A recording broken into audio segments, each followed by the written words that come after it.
Since 2013, Iowa's cancer rates have climbed while much of the country has moved in the opposite direction. Today, Iowa ranks second in the nation for new cancer cases. As those numbers fuel more questions from you, KCCI Chief Investigative Reporter Suzanne Banke is joining us now to separate fact from speculation. Suzanne. Ben, Iowans do ask a lot of questions about cancer, and the numbers can be overwhelming.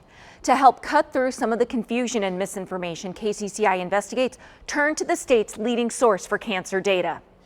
We've peaked at 495 plus multiple times over the last 30 years. Why is it a crisis now?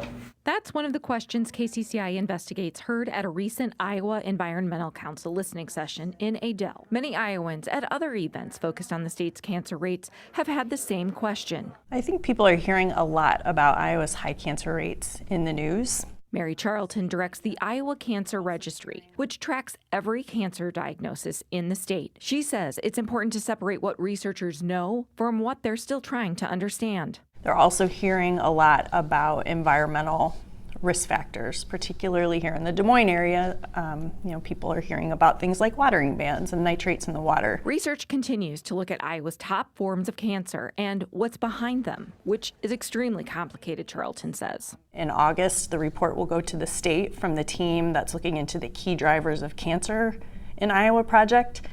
And, sort of inform yourselves and form your own opinions about how you view cancer in Iowa. A few of the facts from the Cancer in Iowa 2026 report from the registry include that Iowa is second in the country in new cancer cases, Kentucky is first, and West Virginia is third. Iowa's also now second in new cancer cases in young adults, those ages 20 to 39. The full Cancer in Iowa report from 2026 is linked at kcci.com. You can find more of that conversation on cancer with Mary Charlton on Close Up this Sunday at 10:30 a.m. here on KCCI. All right, we'll look forward to that. Should be a lot of interesting stuff there, Suzanne. Thank you.